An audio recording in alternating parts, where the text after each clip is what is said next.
A ka një skenar të qartë kjo protestë? Për diskutim që ka skenare, janë disa që ekzistojnë, që po diskuton,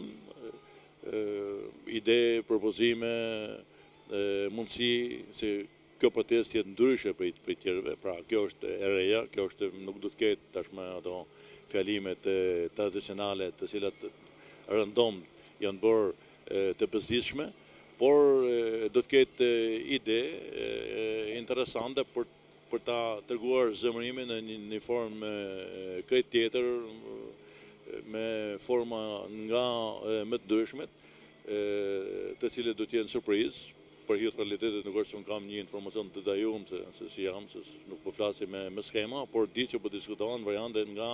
më të ndryshmit që kjo protestë të ketë një pikë kulmore të saj. Sparit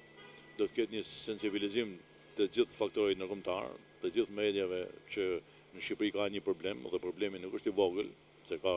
edhe kjo është shumë e rëndësishme që ti mund bësh një protestë, mund të kesh problemet e tuaja të demokracisë e cila nuk është funksionale, por kjo nuk do të thotë që është një kauzë madhore që shqetësojnë edhe kancelaritë ndërkombëtare, ndërsa sot kauza ekziston për faktin që kryeministri po mbron me gjitha procedurat anti-legjitore dhe anti-kushtetuese zëvendësin e tij.